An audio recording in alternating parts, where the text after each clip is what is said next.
Bienvenue à Paris, la ville lumière, un endroit qu'on connaît bien pour son charme fou et son élégance. Et je dois vous dire que même si on en est à notre première visite ici, il y a quelque chose d'assez familier, que ce soit évidemment la langue ou encore tous les monuments qu'on a souvent vus à la télévision ou au cinéma. Il y a quelque chose de bien spécial quand on se trouve en chair et en os devant la Tour Eiffel ou encore la cathédrale Notre-Dame de Paris.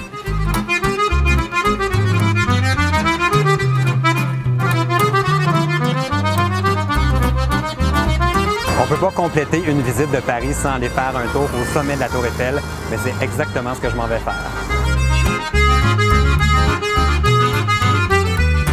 Pendant que tu es en train de monter, juste pour te rappeler que tu aurais pu prendre l'ascenseur, il te passe d'en face.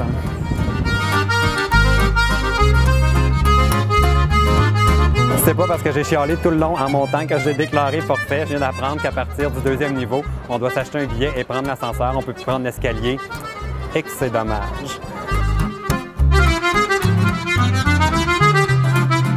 Je me suis rendu jusqu'au sommet. Je pense qu'il n'y a pas un meilleur endroit pour voir Paris. À un peu moins de 600 km au sud de Paris se trouve Bordeaux et depuis mon arrivée, j'ai l'impression d'être ici au bon moment. Si j'étais venu visiter il y a quelques années, j'aurais eu droit à un grand chantier parce qu'on a littéralement transformé la ville. On a piétonnisé plusieurs rues du centre-ville, on a construit des lignes de tramway et on a nettoyé les façades des bâtiments.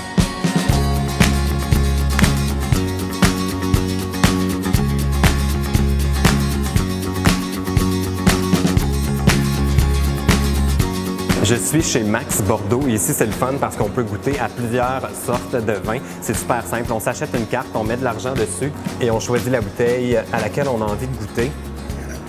Ça c'est mon genre de carte. Donc là on m'a conseillé, comme on est quand même tôt le matin, environ 11 heures, on m'a conseillé le petit village.